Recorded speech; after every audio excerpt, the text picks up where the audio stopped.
Often families talk about gambling as it's like they're having an affair, it's like the other person's having an affair, because they're preoccupied with the gambling, they're thinking about it all the time, half of their brain's somewhere else, and of course it's expensive and time consuming. But I think one of the key things really is, what are you gambling for? Are you gambling to try and get yourself away from home? Are you trying to gamble to distract yourself, distract your mind away from workplace stuff?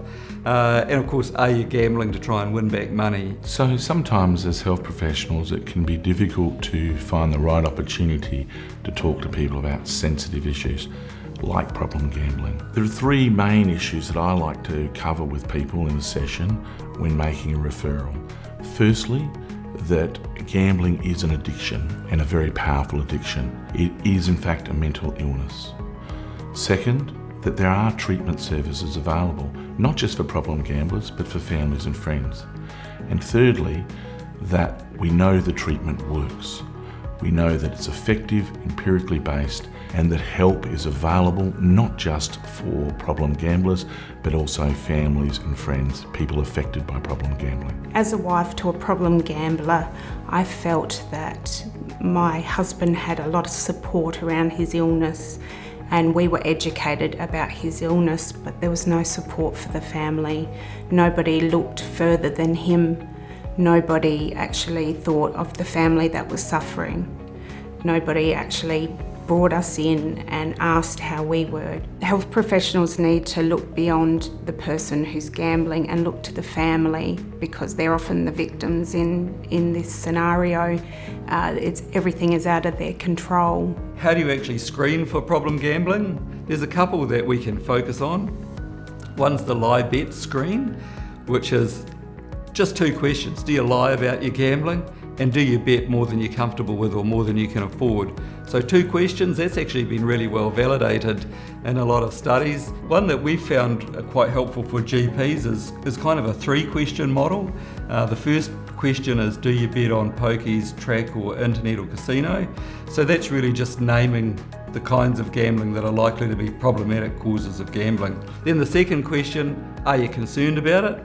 And people aren't stupid, What they want from a health professional is actually somebody to talk about it. You don't have to trick people into acknowledging that they've got a problem gambling. So are you gambling on those modes? Are you concerned about it? And then the third question is, would you like to be referred to a specialist organisation? There's an abundance of research in the literature addressing key barriers to people accessing services. Firstly, one of the key things is a lack of awareness of what services are available. A second one is engaging in those services due to a fear of being judged by people on that process. And thirdly, are those pervasive feelings of hopelessness that there's nothing I can actually do about my problem gambling, and we know there is. They gave me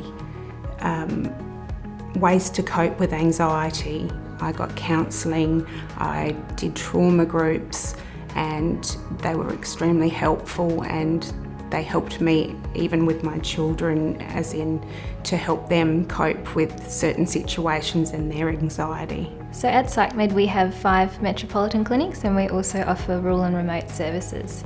Our rural and remote services are also fee-free and confidential, and we offer a combination of visiting and telepsychology services. We offer a visiting assessment in person and then follow up with telepsychology. PsychMed's telepsychology services allow more rural and remote South Australians to access treatment for problem gambling in their own communities, and we offer a collaborative model of care where we encourage our clients in rural and remote areas to engage with their local services before, during and after engaging with our intensive treatment program. There's a range of services required, and there are a range of services that are funded by state and federal governments, particularly for South Australia. PsychMed's been funded to provide the moderate and severe end of problem gambling treatment. So we've developed an intensive gambling outpatient program. It's a CBT-based program. It's based around 12 sessions, looking at both behavioural and cognitive aspects of problem gambling. So one of the key advantages about PsychMed as a service provider is that PsychMed's a leading provider in community-based services for suicide prevention, trauma services and alcohol and other drug services, all of which we know are commonly associated with problem gambling.